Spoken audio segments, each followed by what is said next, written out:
Hello, everyone. Firstly, I hope each one of you is absolutely safe and secure in your respective homes. We know these are trying times, but the wish and hope is that this really passes very soon.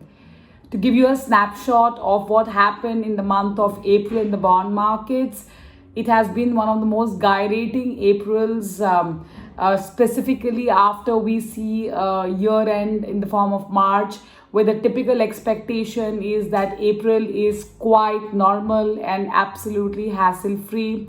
In fact, it's just the reverse that happened in the month of April, where we've seen huge gyrations across the bond markets, both on the corporate bond side and the government bond side. We actually saw the Reserve Bank of India announce an Operation Twist, wherein the Reserve Bank actually steps in to buy long government bonds and sells the short bonds, given that the yield curve on the government bond side has seen a significant steepening. The liquidity, of course, continues to be fairly comfortable in the banking system, and that is reflected in the fact that overnight funds are still returning anywhere between 2.75 to 3% annualized as they continue to deploy monies way below the reverse repo rate. It is no surprise that when the system is flush with liquidity, the operating rate tends to be the reverse repo rate and not really the repo rate on the higher side. But I think what really caught the attention of the bond markets towards the fag end of the month is announcement of one of the fund house decision to wind down 6 of its fixed income schemes, including one of the credit risk funds. Now, this created quite a bit of pandemonium across the bond markets, specifically in the credit space, where we have seen as an industry significant outflows in a span of just about 5 working days.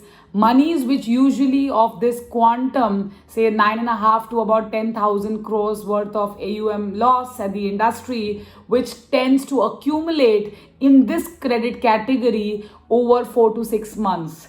Now, that has been the kind of, I would say, outflows that the credit category specifically has been subjected to. We clearly think that this is a case of panic. While one needs to be cautious, undue panic clearly causes pain. What we have been recommending to investors for a long time now is A, yes, we understand there is flight to quality, and therefore the underlying asset quality and more importantly the underlying liquidity of the portfolio is of paramount importance.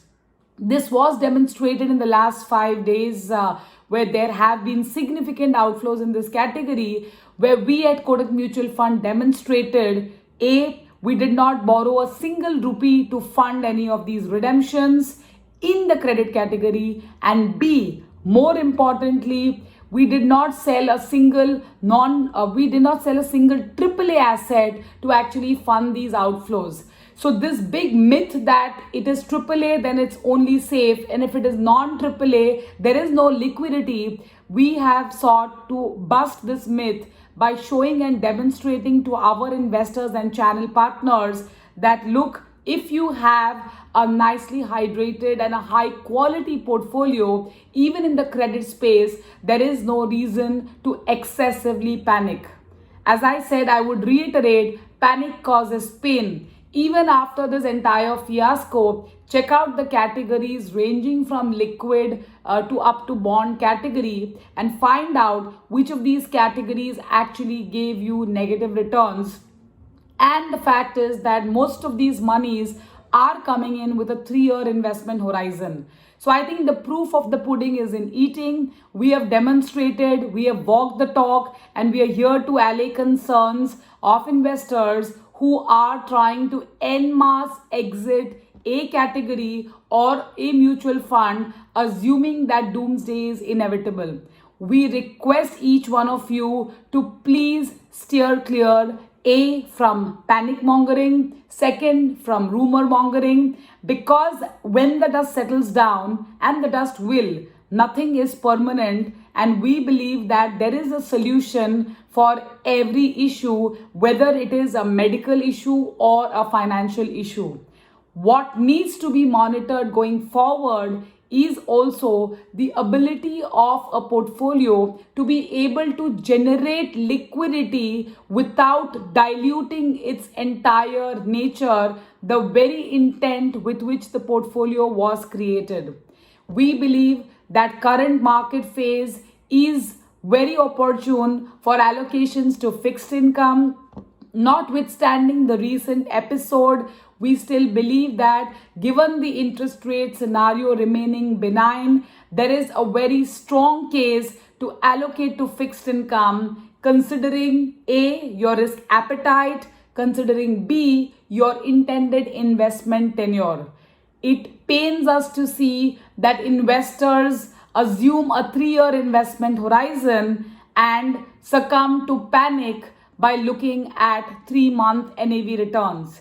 Mutual funds are one of the most transparent vehicle of participation in the financial markets. I hope investors do not have to pay the price of this excessive transparency because there is a pressure to act looking at daily NAVs. Daily NAVs are only for your comfort. It is not for you to react at every NAV dip. Please understand, good quality, well-managed portfolios will also have mark-to-market losses, as we have seen yield upticks across the investment category, right from short end to long end, right from AAA to non-AAA. Hence, I would request each one of you to brush through your portfolio and try to weed off something which you believe is not likely a fit into your portfolio in this current market, but en masse exit is certainly, definitely not warranted. Interest rate scenario, as I mentioned, is likely to remain the way it is for now until such time the COVID-19 situation gains more clarity. It is reasonable to assume that the central bankers across the world, including India, as also governments across the world, will continue to act and ensure that we combat this medical crisis through appropriate measures as and when required. It is important to keep the faith. We believe at Kotak the risk adjusted return, the philosophy of return of capital being more important than return on capital, is something which has helped us navigate this crisis so far, and we want to give you comfort and confidence that going forward too, we would like to maintain the same scenario. On that note, stay safe, stay healthy, and keep your portfolios well hydrated. Thank you. Mutual fund investments are subject to market risks. Read all scheme-related documents carefully.